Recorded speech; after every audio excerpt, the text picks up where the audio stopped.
중국 공안이 지금 비상사태입니다. 그 소녀를 당장 찾아내. 여러분, 중국에서 절대로 검색하면 안 되는 위험한 단어가 있습니다. 그 단어는 바로 고구려였습니다. 800만 중국인들이 자신들의 역사를 도둑맞은 채 살고 있습니다. 한 소녀가 생명을 위협받으며 밝히려 했던 진실, 중국이 필사적으로 숨기려던 비밀, 지금 폭로됩니다. 저는 중국 귀주성의 깊은 산골 마을에서 태어났습니다. 해발 1500m가 넘는 고산지대, 1년 내내 짙은 안개가 마을을 감싸고 있는 곳이죠. 저희 마을 사람들은 외부와 거의 단절된 채 살아갔어요. 제 이름은 야오멍. 묘족이라는 소수민족으로 17년을 살아왔습니다. 초등학교 입학 첫날을 아직도 생생하게 기억해요. 담임 선생님이 출석을 부르며 한 명씩 일어나게 했죠. 자, 이제 여러분 각자 자기가 어느 민족인지 말해보세요. 아이들이 하나둘 일어나기 시작했어요. 한족입니다. 저도 한족이에요. 한족입니다. 드디어 제 차례가 왔습니다. 저는 잠시 주저하다가 작은 목소리로 대답했어요. 묘족입니다. 그 순간 교실 안이 조용해졌습니다. 몇몇 아이들이 고개를 돌려 저를 쳐다봤고 뒷자리에서는 누군가 킥킥거리는 소리가 들렸어요. 선생님은 명부에 뭔가를 적으며 고개를 끄덕이셨죠. 아, 그래. 묘족은 소수민족이지. 앉아도 좋아. 그날 이후로 저는 교실 안에서 보이지 않는 벽을 느끼기 시작했어요. 아무도 대놓고 저를 따돌리지는 않았지만 체육 시간에 팀을 나눌 때면 항상 마지막에 남았고 점심시간에 함께 밥을 먹자고 먼저 말을 거는 친구는 없었습니다. 더 이상하게 느껴진 건 역사 수업 시간이었어요. 선생님은 위대한 중화 문명을 자랑스럽게 설명하셨죠. 진시황의 통일, 한나라의 번영, 당나라의 찬란한 문화. 그런데 그 어디에도 우리 묘족 이야기는 없었어요. 한 번은 용기를 내어 손을 들고 물어봤습니다. 선생님, 묘족의 역사는 왜 안 나와요? 선생님은 잠깐 당황한 표정을 지으시더니 이내 미소를 지으며 대답하셨어요. 묘족도 중화민족의 일부야. 다 함께 발전해 온 거지. 자세한 건 나중에 배울 거야. 하지만 그 나중은 결코 오지 않았습니다. 초등학교 6년, 중학교 3년 내내 우리는 교과서에서 단 한 번도 제대로 다뤄지지 않았어요. 가끔 소수민족 정책이라는 단원에서 사진 한 장과 함께 짧게 언급될 뿐이었죠. 집에 돌아와 할머니께 물어봤어요. 할머니, 우리는 왜 한족이 아니에요? 할머니는 부엌에서 저녁 준비를 하시다가 잠시 손을 멈추셨습니다. 우리는 묘족이니까. 옛날부터 그래왔어. 그런데 왜 학교에서는 우리 이야기를 안 해줘요? 할머니는 한숨을 쉬시며 제 머리를 쓰다듬으셨어요. 세상에는 말해도 되는 이야기가 있고 말하면 안 되는 이야기가 있단다. 그때는 그 말이 무슨 뜻인지 몰랐습니다. 단지 우리가 소수라서 중요하지 않아서 그런 줄로만 알았어요. 고등학교에 진학하면서 저는 더욱 혼란스러워졌습니다. 대학 입시에서 소수민족은 가산점을 받는다고 했어요. 그래서 친구들은 부러워하기도 했죠. 너희는 좋겠다. 공부 못해도 대학 가니까. 한족 친구가 시험 기간에 툭 던진 말이었습니다. 저는 그 친구보다 성적이 좋았는데도 아무 말도 할 수 없었어요. 우리는 특별 대우를 받는 것처럼 보였지만 사실은 그저 조용히 있기를 바라는 대가였습니다. 전통 춤을 추고 화려한 옷을 입고 관광객들 앞에서 미소 짓는 것. 그것이 우리에게 허락된 전부였어요. 하지만 저는 계속 궁금했습니다. 우리는 정말 누구일까요? 왜 우리의 진짜 이야기는 아무도 말하지 않을까요? 그 의문은 제 마음속에서 점점 커져갔습니다. 그리고 그 답을 찾아가는 여정은 고등학교 1학년이 되던 해봄, 할머니의 부름으로 시작되었습니다. 야오멍아, 이리 와봐라. 할머니는 안방 깊숙한 곳에 있는 오래된 나무 상자를 열고 계셨어요. 그 안에서 빛바랜 천 조각 하나를 꺼내셨습니다. 묘족 전통 치마였지만 제가 평소에 보던 것과는 달랐어요. 이게 뭐예요, 할머니?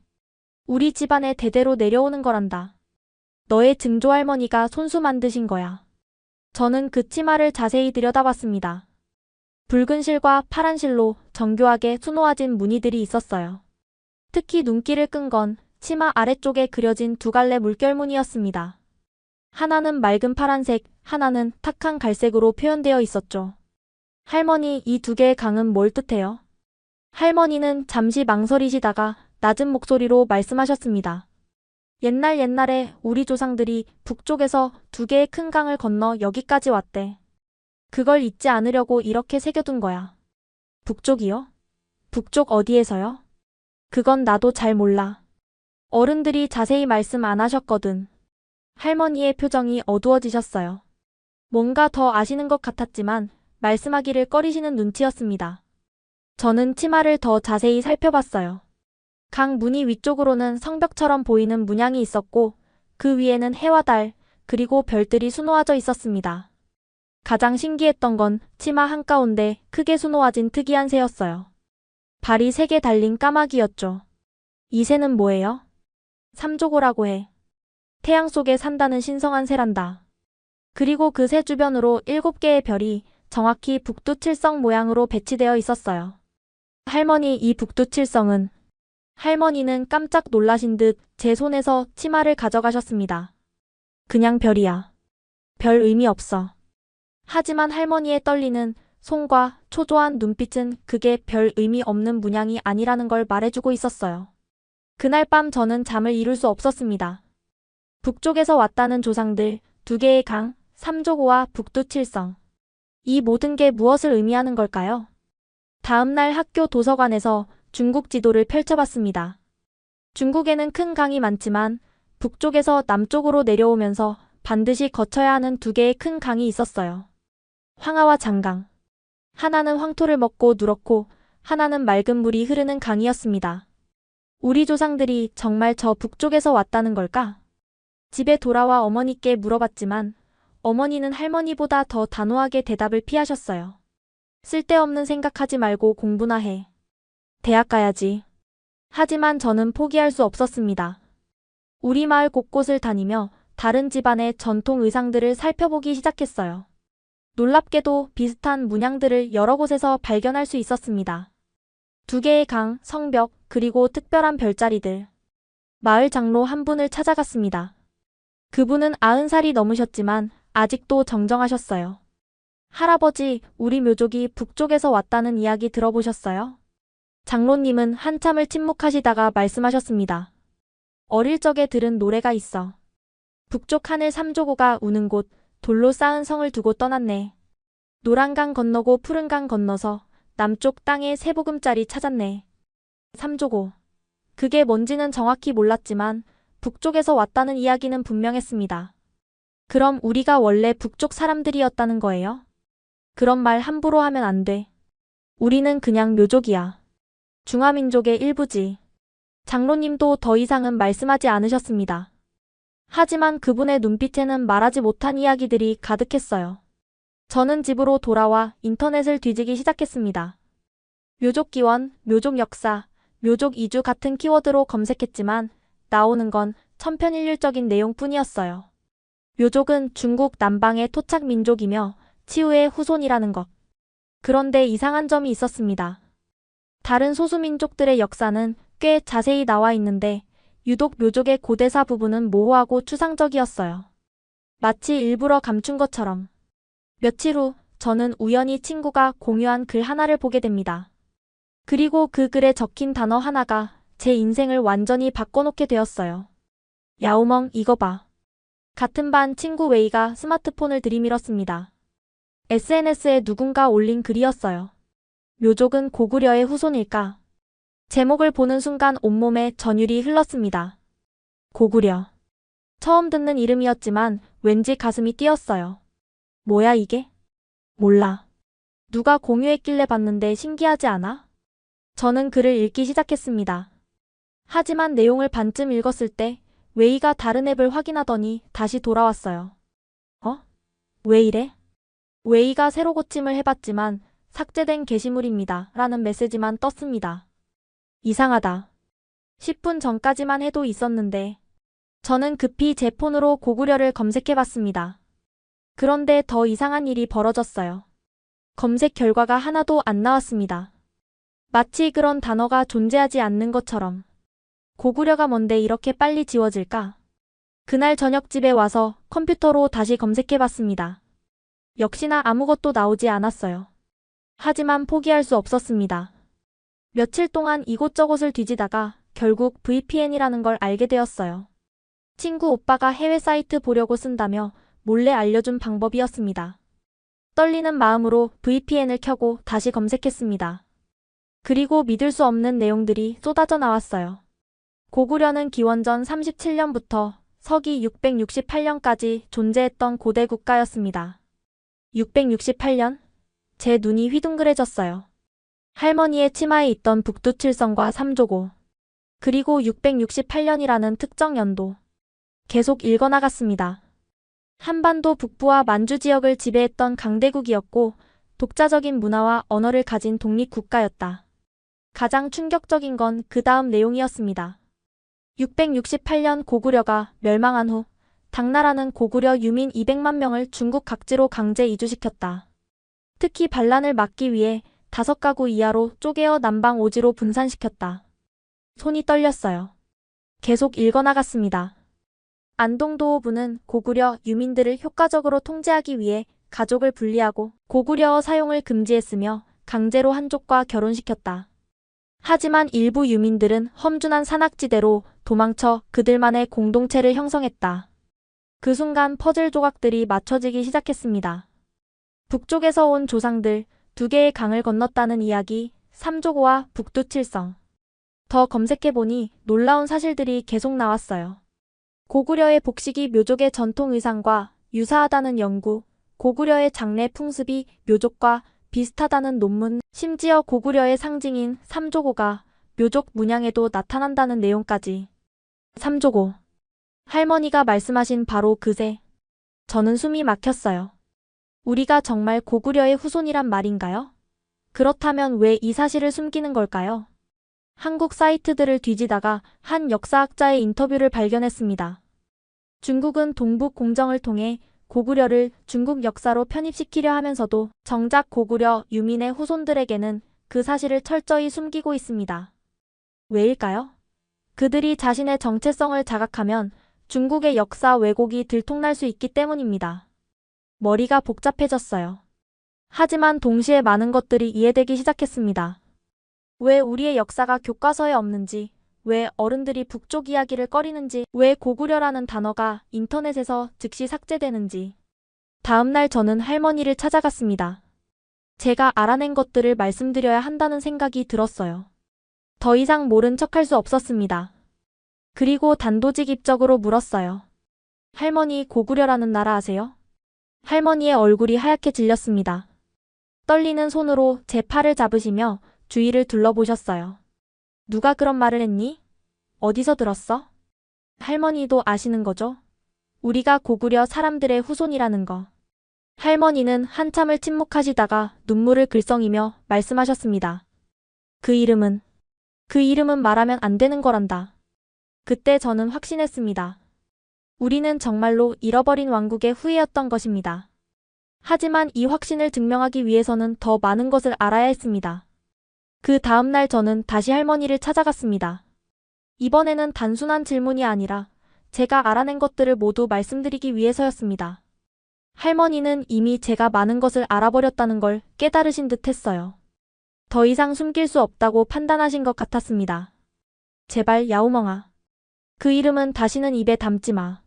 할머니의 목소리는 두려움으로 떨리고 있었습니다. 저는 할머니를 이렇게 무서워하시는 모습으로 본 적이 없었어요. 왜요, 할머니? 왜 고구려라는 이름을 말하면 안 되는 거예요? 할머니는 방문을 닫고 창문까지 확인하신 뒤 아주 낮은 목소리로 말씀하셨습니다. 너도 이제 다 컸으니 알아야겠구나. 하지만 이 이야기는 절대 밖에서 하면 안 돼. 알겠니? 저는 고개를 끄덕였습니다. 내가 어렸을 때 너의 증조 할아버지가 돌아가시기 전에 하신 말씀이 있어. 우리는 본래 고구려 사람이다. 당나라에 의해 이곳으로 옮겨졌으나 후손들은 이를 잊지 말라고 하셨지. 그 나라가 고구려였어요?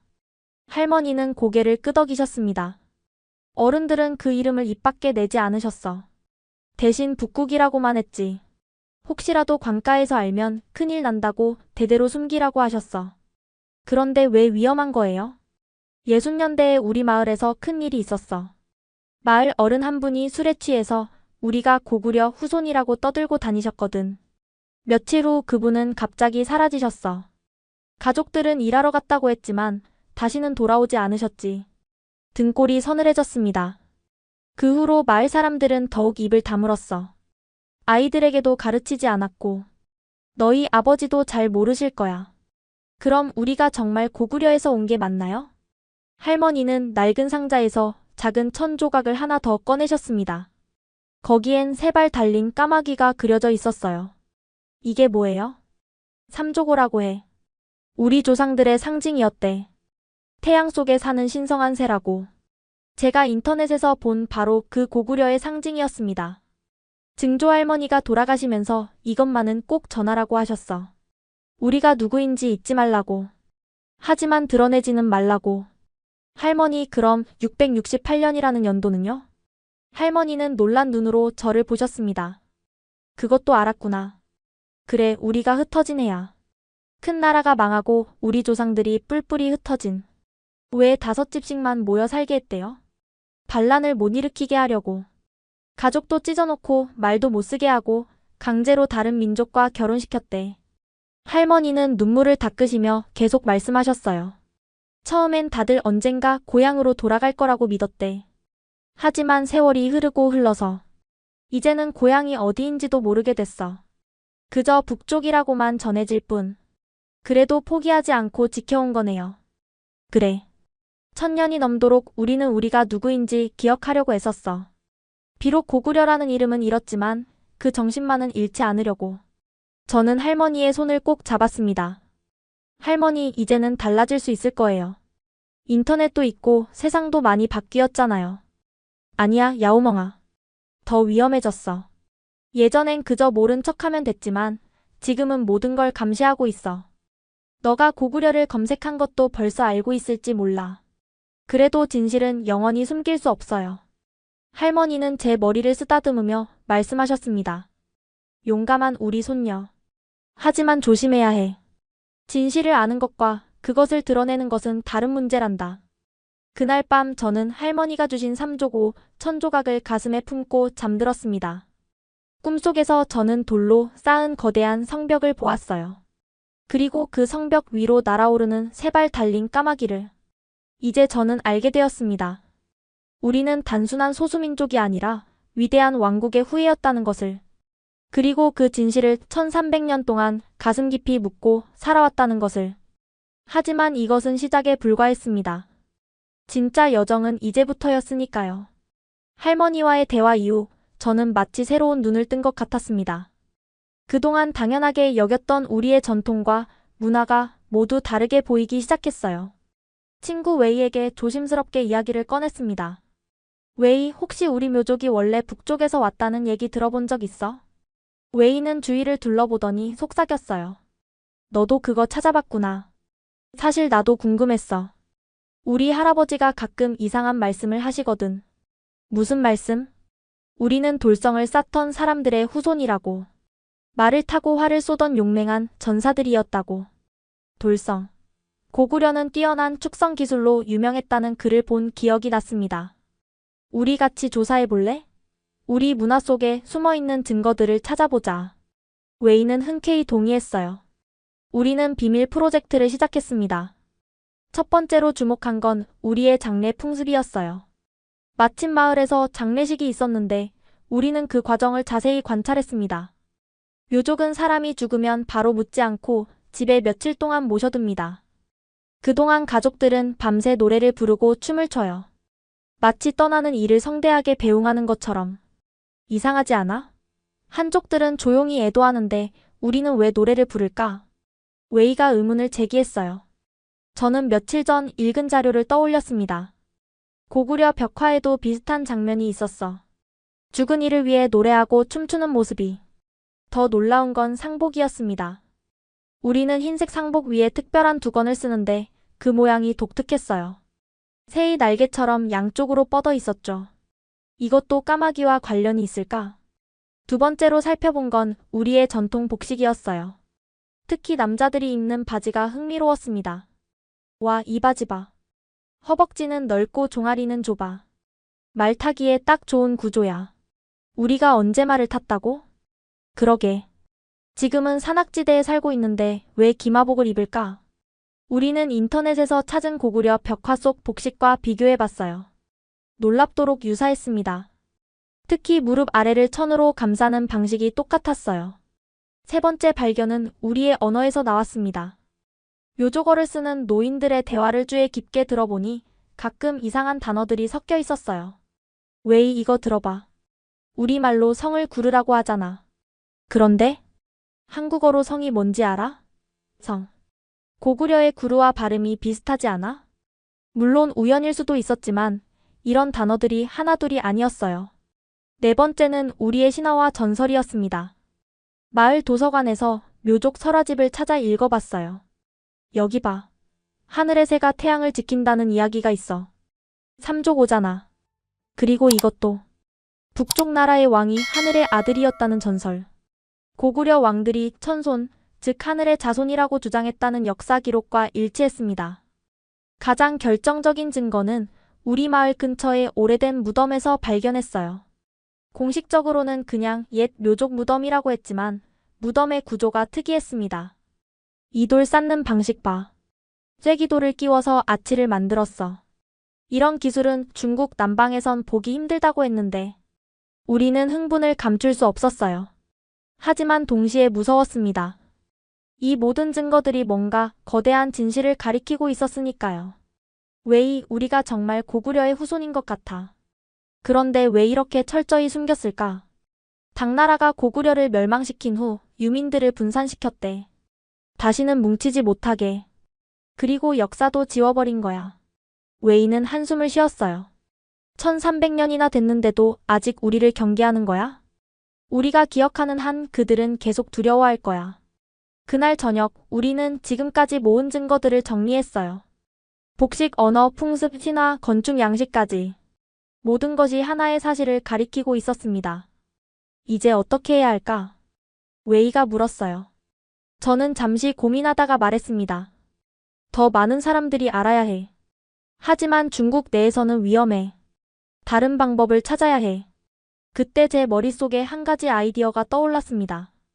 바로 한국의 학자들에게 연락하는 것이었어요. 증거를 모으면 모을수록 확신은 커졌지만 동시에 막막함도 커졌습니다. 우리가 아무리 증거를 찾아도 중국 내에서는 아무도 들어주지 않을 거라는 걸 알았으니까요. 그러던 어느 날 VPN을 통해 한국 사이트를 검색하다가 한 학자의 이름을 발견했습니다. 김아진 박사. 그녀는 10년 넘게 중국 내 고구려 유민의 흔적을 연구해온 역사학자였어요. 동아시아 고대사에 숨겨진 진실이라는 그녀의 책 소개를 읽으며 가슴이 뛰었습니다. 특히 이런 구절이 눈에 들어왔어요. 고구려 멸망 후 200만 유민의 행방은 역사상 가장 큰 미스터리 중 하나다. 그들은 어디로 사라졌을까? 나는 그들이 사라진 것이 아니라 지워진 것이라고 믿는다. 하지만 그 전에 우리는 더 많은 동지가 필요했습니다. 조심스럽게 다른 묘족 청년들과 접촉하기 시작했어요. 먼저 가장 가까운 친구들부터. 샤오란, 너 혹시 우리 묘족이 어디서 왔는지 궁금하지 않아? 평소 호기심 많은 샤오란은 즉시 관심을 보였어요. 당연히 궁금하지.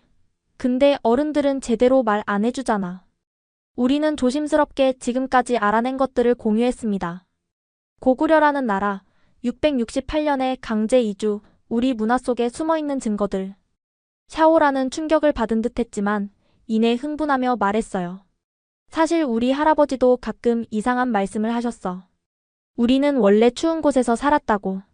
눈이 많이 오는 곳이었다고. 고구려는 정말로 춥고 눈이 많은 지역이었죠. 며칠 후 샤오란이 또 다른 친구 2명을 데려왔어요. 그들도 비슷한 의문을 품고 있었다고 했습니다. 우리 마을에도 이상한 전통이 있어. 새해 첫날에는 절대 북쪽을 바라보며 절하지 않아. 이유는 모르지만 우리 집에는 오래된 노래가 전해져. 돌로 쌓은 성을 두고 떠났네. 세발 까마귀가 우는 곳을 떠났네라는 가사가 있어. 점점 더 많은 이야기들이 모였습니다. 마치 흩어진 퍼즐 조각들이 하나씩 맞춰지는 것 같았어요. 우리는 비밀 모임을 만들었습니다. 온라인은 위험했기 때문에 주로 오프라인에서 만났어요.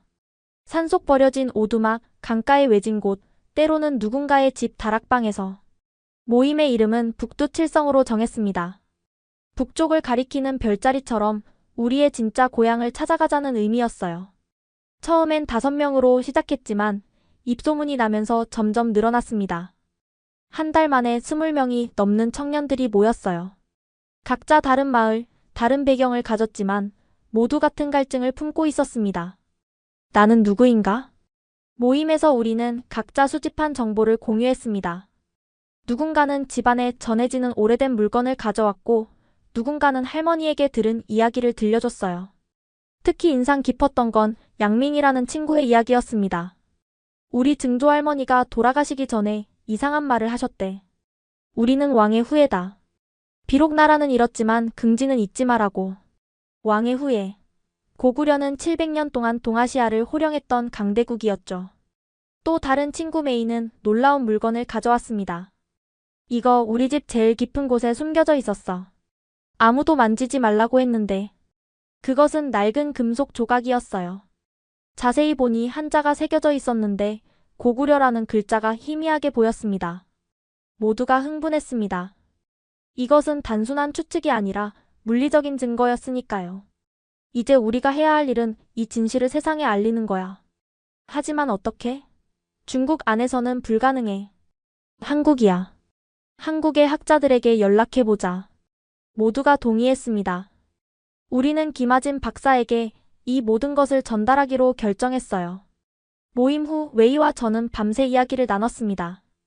이제 우리끼리만 아는 것으로는 부족했어요. 전문가의 도움이 필요했습니다. 그렇게 내린 결론은 김아진 박사에게 연락하는 것이었습니다. 하지만 어떻게 연락해야 할지가 문제였어요. 이메일 주소를 찾는 것도 쉽지 않았고, 무엇보다 중국에서 한국으로 보내는 메일이 감시당할 수도 있었으니까요. 결국 우리는 몇 단계를 거쳐 우회하기로 했습니다. 먼저 VPN으로 익명 이메일을 만들고 그 계정으로 김 박사가 근무하는 대학의 공개 이메일로 연락했어요.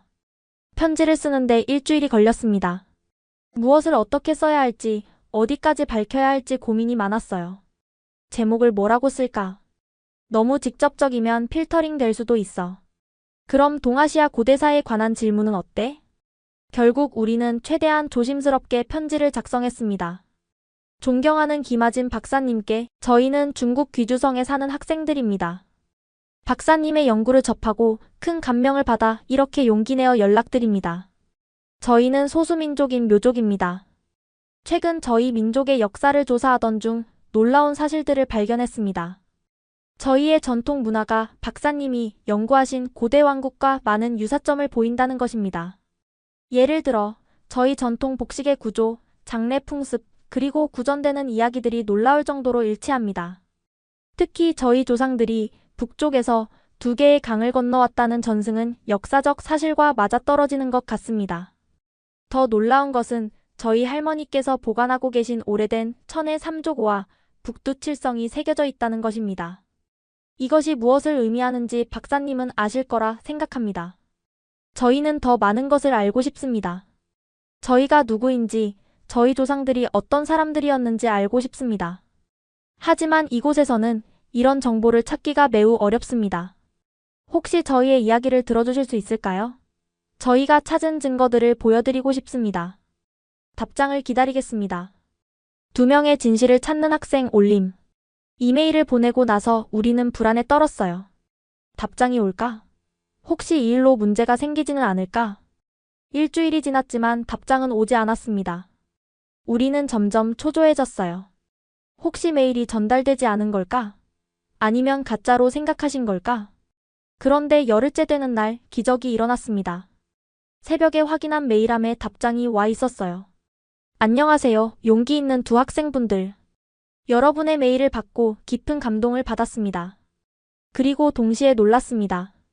제가 오랫동안 찾던 퍼즐의 조각을 여러분이 가지고 있을지도 모른다는 생각이 들었기 때문입니다. 668년은 매우 중요한 해입니다. 그해 무슨 일이 있었는지 여러분도 이미 짐작하고 계시리라 생각합니다. 여러분이 찾은 증거들을 꼭 보고 싶습니다. 하지만 이메일로는 한계가 있을 것 같습니다.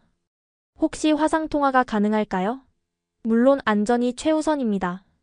무리하지 마시고 가능한 방법을 알려주세요. 여러분의 용기에 다시 한번 감사드립니다. 진실은 반드시 밝혀질 것입니다. 김아진. 추신 이 대화는 우리만의 비밀로 해주세요. 여러분의 안전을 위해서입니다. 우리는 감격에 겨워 서로를 끌어안았습니다. 드디어 우리의 이야기를 들어줄 사람을 찾은 것입니다. 며칠간의 이메일 왕래 끝에 우리는 조심스럽게 화상통화 일정을 잡았습니다.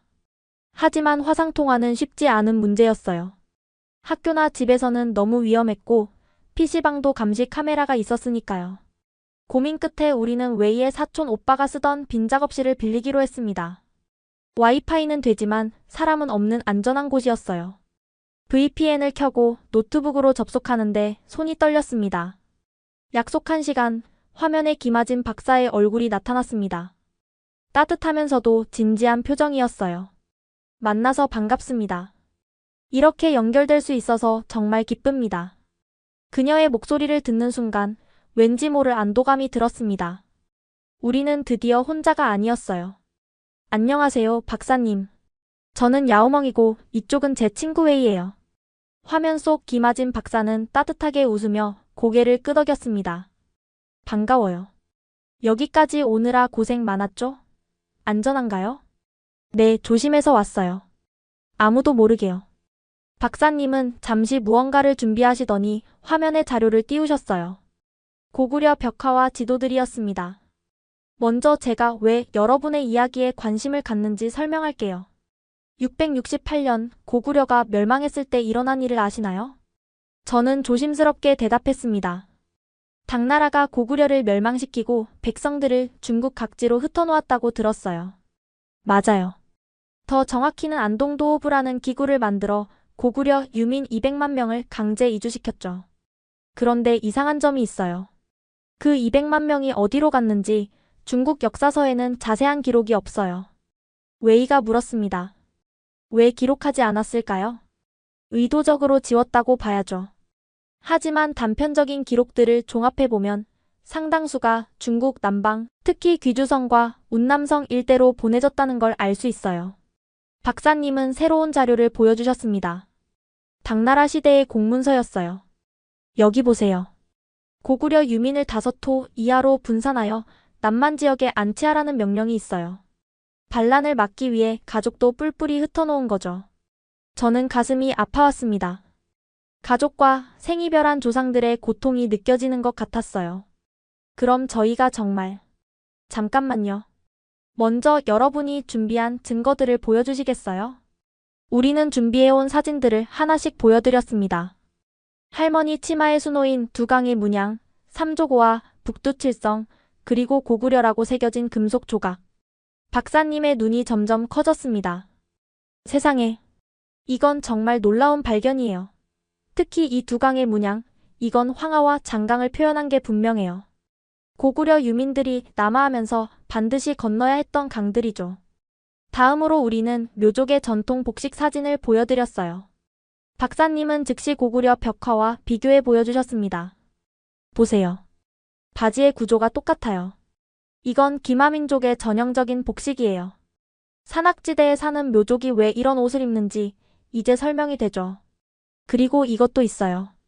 웨이가 우리의 장례 풍습을 찍은 영상을 보여드렸습니다. 박사님은 영상을 보시며 눈물을 글썽이셨어요. 이건 완전히 고구려식이에요. 시신을 며칠 동안 모셔두고 노래와 춤으로 보내는 것, 심지어 상복의 형태까지. 저는 떨리는 목소리로 물었습니다. 그럼 저희가 정말 고구려의 후손인가요? 박사님은 잠시 침묵하시다가 단호하게 말씀하셨습니다. 네. 제가 15년 동안 연구한 결과 묘족의 상당수는 고구려 유민의 후손이 확실합니다. 당신들이 바로 그 증거예요. 그 순간 웨이와 저는 동시에 눈물을 흘렸습니다. 1300년 만에 처음으로 우리가 누구인지 인정받은 것 같았어요. 박사님, 저희 모임의 다른 친구들도 증거를 가지고 있어요. 보여드려도 될까요? 물론이죠. 모든 증거가 중요해요. 우리는 북두칠성 모임 멤버들이 수집한 자료를 하나씩 보여드렸습니다. 샤오란이 찾아낸 마을의 오래된 비문 사진이 있었어요. 거기엔 희미하게 북레민이라는 글자가 보였습니다. 북쪽에서 온 사람들이라는 뜻이네요. 이런 직접적인 표현은 정말 드물어요. 양밍이 가져온 금속 조각의 확대 사진도 있었습니다. 박사님은 그것을 보시고 흥분하셨어요. 이건 고구려 관직의 인장으로 보여요. 여기 새겨진 문양이 고구려 고분벽화에 나오는 것과 일치합니다. 레이가 수집한 구전 노래들도 들려드렸습니다. 특히 한 노래의 가사가 박사님을 놀라게 했어요. 평양성 버드나무 아래서 이별의 노래를 불렀네. 남쪽으로 돌아올 날을 기약하며. 평양성, 고구려의 수도였죠. 이렇게 구체적인 지명이 남아있다니. 그때 갑자기 작업실 밖에서 인기척이 들렸습니다. 우리는 급히 소리를 줄이고 긴장했어요. 다행히 그냥 지나가는 소리였고 잠시 후 조용해졌습니다. 위험했어요. 괜찮으세요? 박사님도 걱정하고 계셨어요. 네, 괜찮아요. 계속해도 될까요? 네, 하지만 조심하세요. 여러분의 안전이 가장 중요해요. 대화를 이어가던 중 박사님이 중요한 제안을 하셨습니다. 다큐멘터리 제작팀이 여러분의 이야기에 큰 관심을 보이고 있어요. 직접 만나서 인터뷰하고 싶다고 하는데 가능할까요? 우리는 서로를 바라봤습니다. 위험하지만 기회였어요. 언제 어떻게요? 그들이 관광객으로 위장해서 들어갈 예정이에요. 자세한 건 따로 연락드릴게요. 통화를 마치고 며칠 후 암호화된 메시지로 만남 장소와 시간이 전달됐습니다. 도시에서 50km 떨어진 폐공장이었어요. 약속한 날, 우리는 새벽 4시에 출발했습니다. 누가 따라오는지 수시로 확인하며 길을 돌아갔어요. 북두칠성 모임 멤버 중 5명이 함께했습니다. 더 많은 인원은 눈에 띌 수 있어서 2씩, 3씩 다른 시간에 출발해 따로따로 도착하기로 했죠. 폐공장에 도착했을 때 이미 2사람이 기다리고 있었어요. 한국인 감독과 카메라맨이었습니다. 안녕하세요. 저는 박진성 감독입니다. 이렇게 위험을 무릅쓰고 나와주셔서 정말 감사합니다. 감독은 40대 중반의 진지한 표정의 남성이었어요. 카메라맨은 조용히 장비를 세팅하고 있었습니다. 여러분의 이야기를 전 세계에 알리고 싶습니다. 준비되셨나요? 우리는 고개를 끄덕였습니다. 안전을 위해 얼굴은 가리고 목소리도 변조하기로 했어요. 인터뷰는 개인별로 진행됐습니다. 먼저 제 차례였어요. 처음 고구려라는 이름을 들었을 때 어떤 느낌이었나요? 마치 오랫동안 잊고 있던 제 진짜 이름을 누군가 불러준 것 같았어요. 가슴이 뜨거워지면서도 눈물이 났습니다. 할머니께서 치마를 보여주셨을 때는요? 그때까지는 그저 오래된 갑오라고만 생각했어요. 그런데 삼조고와 북두칠성이 고구려의 상징이라는 걸 알게 된 순간 온몸에 소름이 돋았습니다. 1300년 동안 할머니의 할머니, 그 할머니의 할머니가 지켜온 비밀이었던 거예요. 감독은 세심하게 질문을 이어갔습니다. 중국 정부가 이 사실을 숨기는 이유는 뭐라고 생각하세요? 두려워하는 것 같아요. 우리가 우리의 정체성을 자각하면 그들이 주장하는 역사가 거짓이라는 게 드러나니까요. 다음은 웨이의 차례였습니다. 프로그래머로서 자료를 암호화하는 작업을 하셨다고요? 네, 우리의 기록이 사라지지 않도록 여러 방법을 개발했어요. 겉보기엔 평범한 파일이지만 특별한 키를 입력하면 우리의 역사가 나타나죠. 샤오란의 인터뷰는 특히 감동적이었습니다. 저희 증조 할머니가 돌아가시기 직전에 하신 말씀이 있어요. 우리는 왕의 후예다. 나라는 잃었지만 자부심은 잃지 말라고요. 그때는 무슨 말인지 몰랐는데 이제야 이해가 됩니다. 양밍은 자신이 발견한 금속 조각을 직접 가져왔습니다. 이걸 발견했을 때 손이 떨려서 제대로 들 수가 없었어요. 1300년 전 우리 조상이 직접 사용했던 물건이라고 생각하니 감독은 조각을 여러 각도에서 촬영했습니다.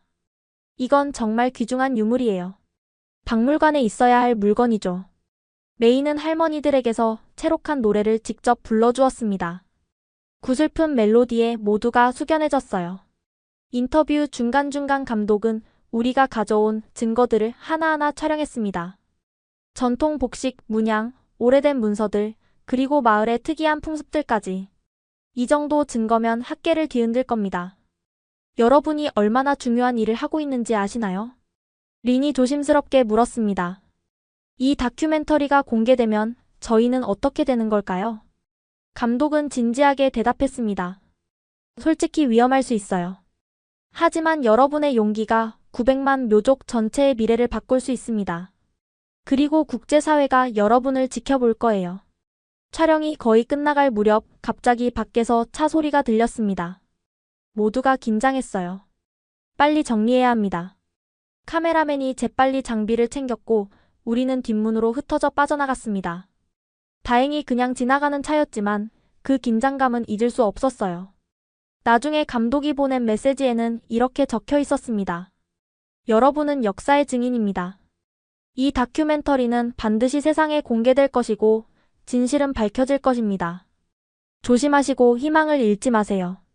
그로부터 2달 후 잃어버린 왕국의 후예들 1300년의 침묵이라는 제목의 다큐멘터리가 완성되었다는 소식이 전해졌습니다.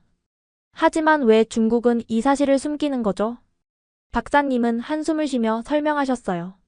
중국은 동북 공정을 통해 고구려를 중국 역사라고 주장하고 있어요. 하지만 만약 고구려 유민의 후손들이 자신의 정체성을 자각한다면 그들의 주장이 얼마나 허구인지 드러나겠죠. 그래서 우리에게는 계속 숨기는 거군요. 맞아요. 여러분은 살아있는 증인이에요. 고구려가 중국과는 다른 독립국가였다는. 박사님은 잠시 생각하시더니 말씀하셨습니다. 여러분의 이야기를 한국에 알리고 싶어요. 물론 신부는 철저히 보호하고요. 가능할까요? 저는 웨이와 눈을 마주치고 고개를 끄덕였습니다. 네, 더 많은 사람들이 진실을 알았으면 좋겠어요.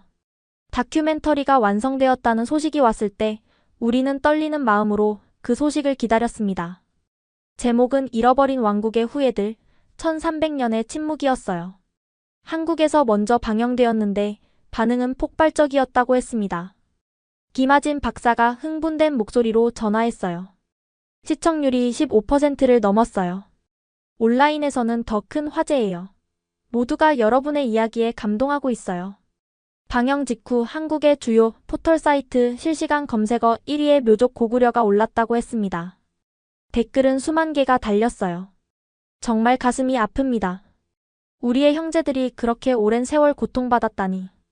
중국의 역사 왜곡이 이 정도일 줄은 몰랐습니다. 진실은 반드시 밝혀져야 합니다. 묘족 청년들의 용기에 박수를 보냅니다. 당신들은 혼자가 아닙니다. 특히 감동적이었던 건 한 할머니의 메시지였습니다. 저도 고구려의 후손입니다. 우리 가족은 다행히 한반도에 남을 수 있었지만 중국으로 끌려간 동포들을 잊은 적이 없습니다. 1300년 만에 여러분을 찾게 되어 너무 기쁩니다. 한국의 역사학자들도 즉각 반응했습니다. 서울대, 연세대, 고려대 등 주요 대학의 교수들이 공동 성명을 발표했어요. 묘족 청년들이 제시한 증거는 학술적으로 매우 신빙성이 높습니다. 특히 삼조고와 북두칠성 문양, 그리고 언어적 유사성은 고구려 유민설을 강력히 뒷받침합니다. 이제 국제학계가 나서서 진실을 규명해야 할 때입니다. 방송 3일 만에 청와대 국민청원 게시판에 중국 내 고구려 후손들을 도와주세요라는 청원이 올라왔고 일주일 만에 50만 명이 서명했습니다. 더 놀라운 일은 그 다음에 일어났습니다. 한국 방영 2주일 후 영어 자막이 달린 버전이 유튜브에 업로드되자 다큐멘터리가 전 세계로 퍼져나간 것이에요. 조회수가 폭증했습니다. 첫날 100만, 3일 만에 500만, 일주일 만에 1000만 뷰를 돌파했어요. 댓글은 세계 각국에서 달렸습니다. 믿을 수 없는 이야기다. 중국이 이렇게까지 역사를 숨길 줄은 몰랐다. 용감한 젊은이들이다. 진실을 위해 싸우는 그들을 지지한다. 이것이 진짜 역사다. 중국의 거짓말은 이제 끝났다. 우리나라에도 비슷한 사례가 있다. 소수민족의 역사는 존중받아야 한다. 곧이어 일본어, 스페인어, 프랑스어, 독일어 등 다양한 언어로 자막이 추가되었고 각국의 유튜버들이 리액션 영상을 만들기 시작했습니다. 특히 역사 전문 유튜버들의 분석 영상이 인기를 끌었어요. 고구려 유민 200만 명의 미스터리, 드디어 풀렸다. 중국이 숨기고 싶었던 불편한 진실. DNA 분석으로 증명된 놀라운 사실. 해외 언론들도 주목하기 시작했어요. BBC는 잃어버린 왕국의 후손들이라는 제목으로 특집 보도를 했습니다. 1300년 동안 숨겨진 역사의 진실이 드러났다. 중국 묘족의 상당수가 고대 왕국 고구려의 후손이라는 증거가 발견된 것이다. CNN은 현장 취재를 시도했어요. 우리는 중국 귀주성의 묘족 마을을 직접 방문했다. 그러나 중국 당국의 엄격한 통제로 주민들과의 접촉은 불가능했다. 이것 자체가 중국 정부가 무언가를 숨기고 있다는 증거다. NHK는 더 깊이 있는 다큐멘터리를 제작했습니다. 동아시아 역사의 블랙홀 사라진 200만 고구려인의 행방이라는 제목으로 2시간짜리 특별 프로그램을 방영했어요. 프랑스의 르몽드지는 문화면 톱기사로 다뤘습니다. 예술과 전통 속에 숨겨진 정체성, 묘족 청년들의 창의적 저항. 독일의 슈피겔지는 정치적 분석을 더했어요.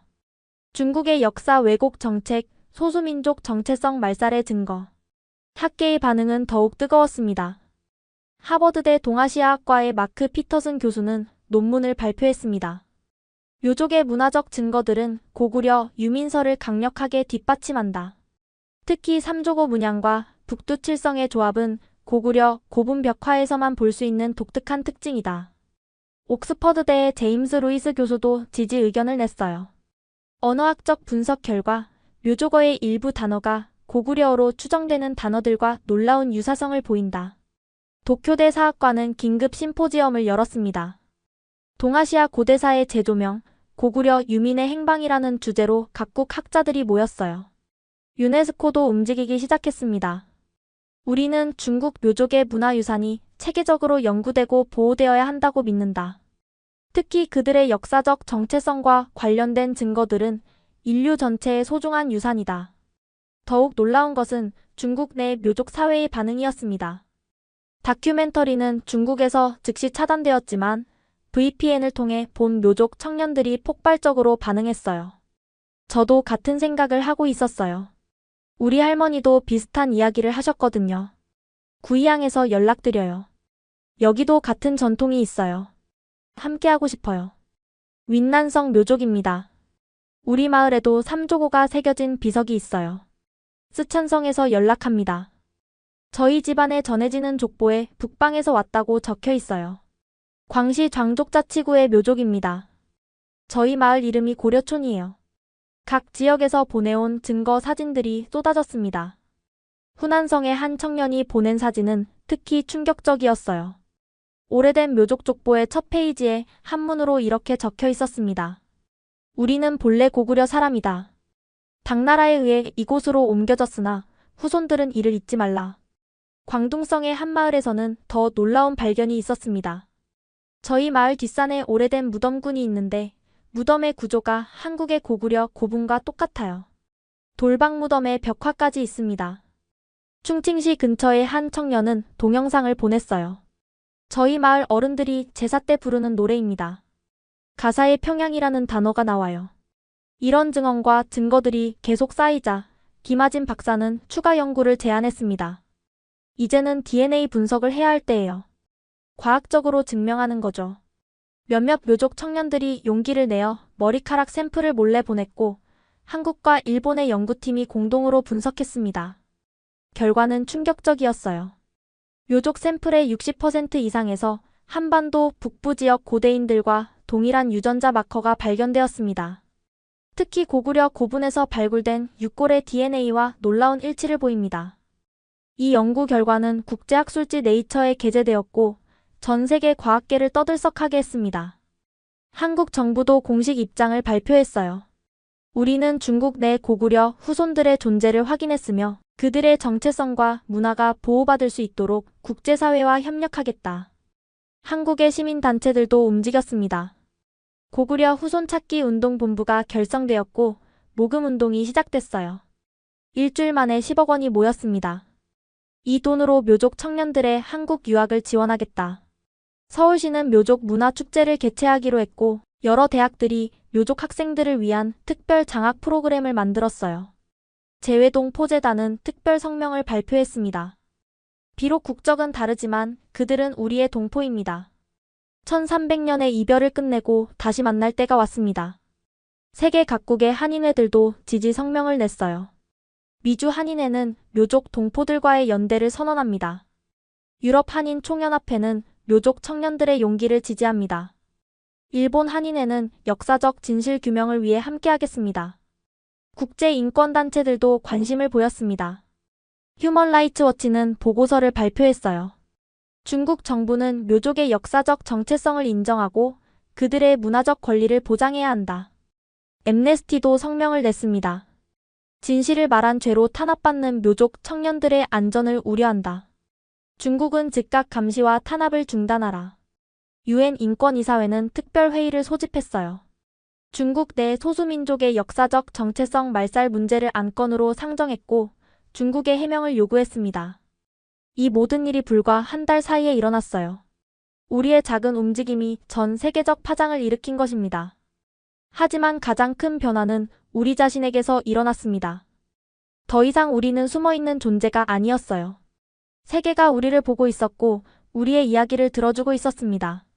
어느 날 밤 북두칠성 모임의 멤버들과 화상으로 연결됐을 때 모두의 얼굴에는 희망이 가득했어요.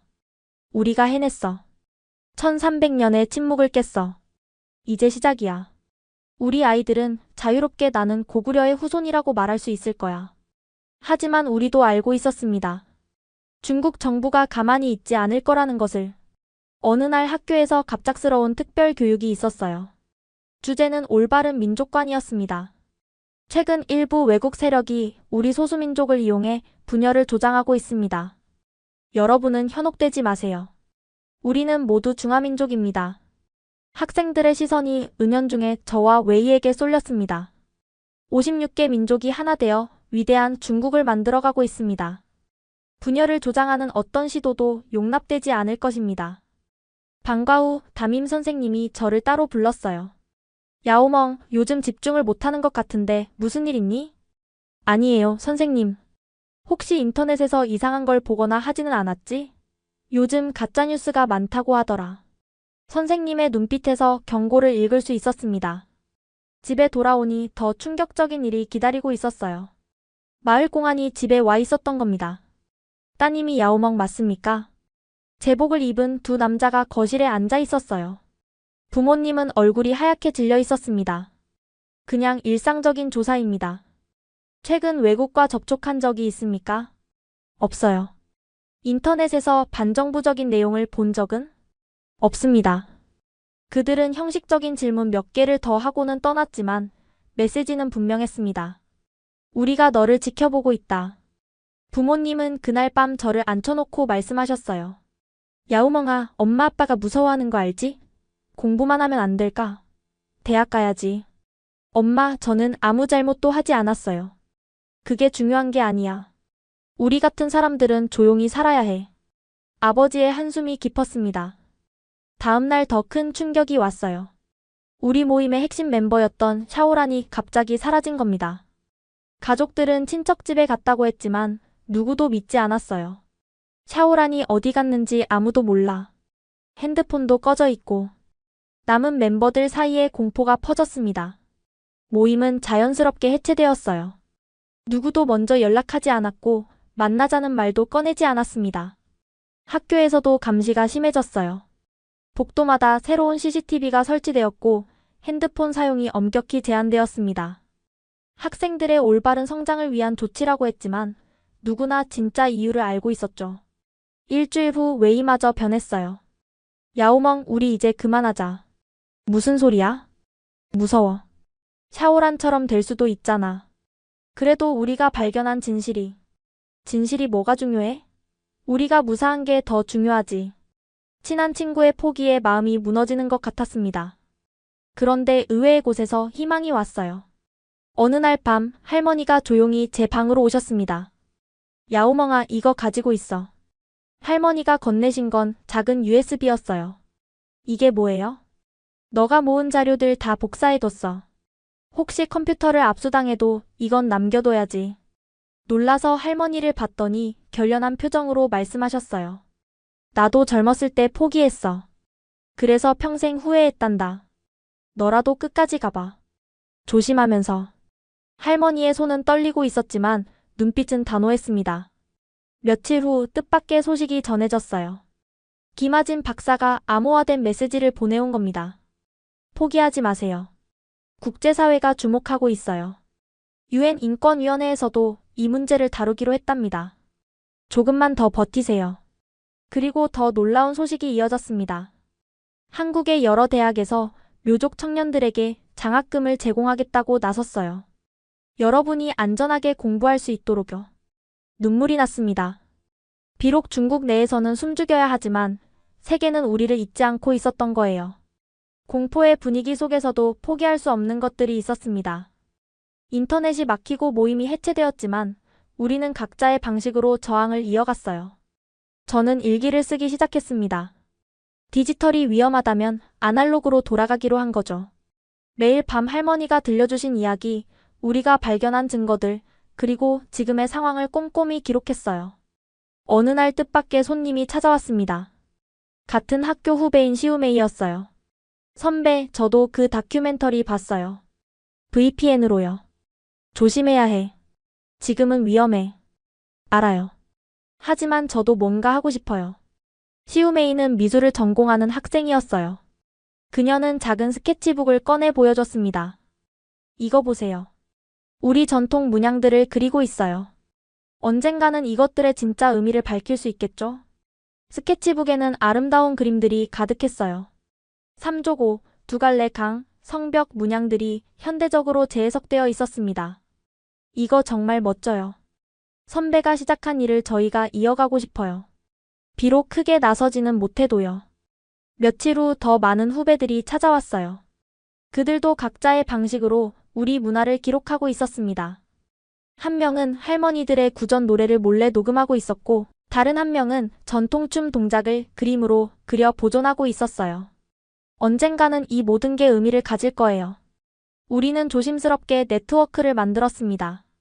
온라인이 아닌 오프라인으로, 디지털이 아닌 아날로그로. 특히 인상 깊었던 건 린이라는 친구의 프로젝트였어요. 그녀는 묘족 할머니들을 찾아다니며 그들의 손을 사진으로 찍고 있었습니다. 왜 손이야? 할머니들 손에는 역사가 새겨져 있어요. 바느질하느라 굳은 살이 박인 손, 전통 염색을 하느라 물든 손.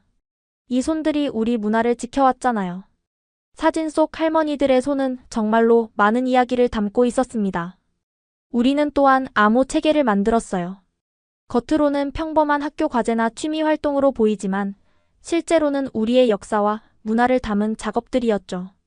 예를 들어 민속예술연구라는 이름으로 삼조고 문양을 조사하고 지역 설화 수집이라는 명목으로 고구려 관련 전승을 모았습니다.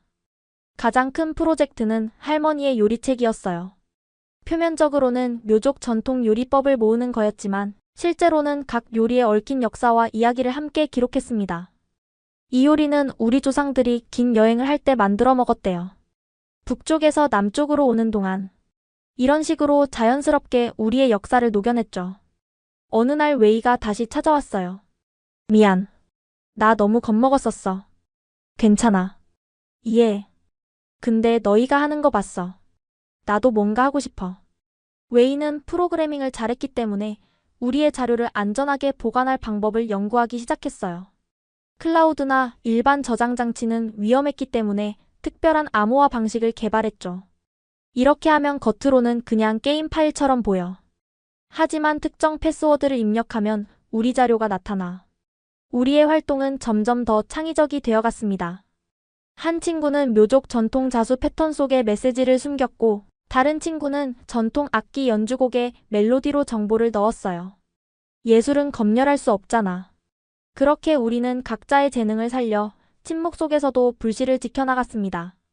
고등학교 졸업을 앞둔 어느 봄날, 저는 다시 할머니의 낡은 치마를 꺼내보았습니다. 삼조고와 북두칠성이 더 이상 낯설지 않았어요.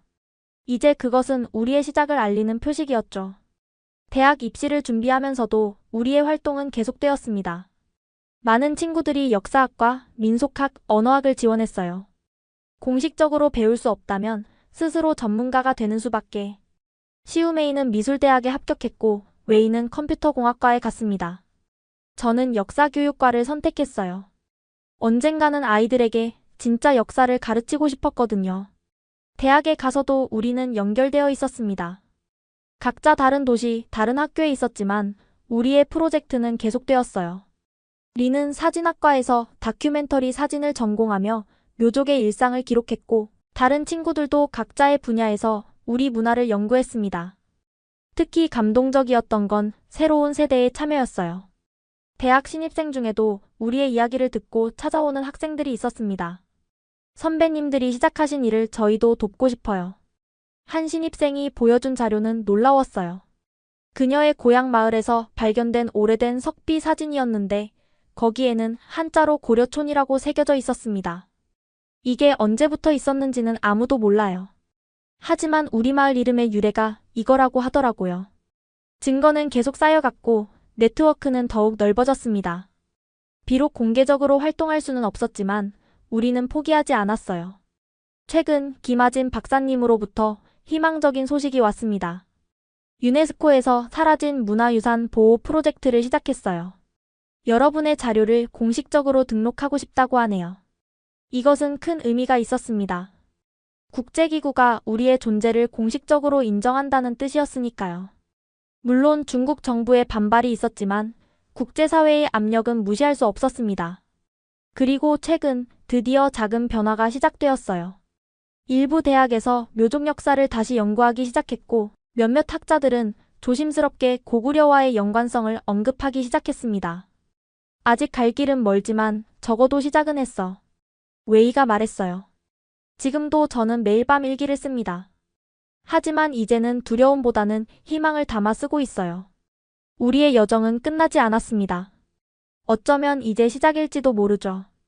할머니는 여전히 삼조고가 수노인 치마를 보물처럼 간직하고 계시고 저는 그것을 물려받을 준비를 하고 있습니다. 언젠가는 자유롭게 말할 수 있는 날이 올 거예요. 나는 묘족이다. 그리고 우리는 고구려의 후손이다. 이 말을 당당하게 외칠 수 있는 그날까지 우리는 계속 기록하고 기억하고 전승할 것입니다. 1300년 전 우리 조상들이 강제로 이주당하면서도 정체성을 잃지 않았듯이 우리도 그럴 것입니다. 역사는 권력자가 쓰는 것이 아니라 기억하는 사람들이 만드는 것이니까요. 그리고 우리가 기억하는 한 고구려는 영원히 살아있을 것입니다. 지금까지 중국 귀주성의 17세 소녀 야오멍의 이야기 어떠셨나요? 한 소녀의 작은 의문에서 시작된 이 여정은 900만 묘족 전체에 숨겨진 역사를 밝혀내는 거대한 움직임이 되었습니다. 비록 중국 정부의 감시와 탄압 속에서도 이들은 포기하지 않았습니다. 펜과 종이로, 그림과 노래로, 그리고 서로를 향한 연대로 1300년의 침묵을 깨뜨리고 있습니다. 지금 이 순간에도 중국 어딘가에서는 제2, 제3의 야오멍이 자신들의 정체성을 찾아 나서고 있을 것입니다. 여러분, 이 이야기가 단순히 먼 나라의 일이 아닙니다. 고구려는 우리의 역사이고 그들은 우리의 잃어버린 형제입니다. 만약 이 이야기가 마음에 와닿으셨다면 꼭 공유 버튼을 눌러주세요. 더 많은 사람들이 이 진실을 알아야 합니다. 1300년 동안 잊혀졌던 우리 동포들의 존재를 널리 알려주세요. 구독과 좋아요도 잊지 마시고 다음에도 더 놀라운 이야기로 찾아뵙겠습니다. 지금까지 원더풀 해외사연이었습니다. 감사합니다. 감사합니다. 감사합니다. 감사합니다. 감사합니다.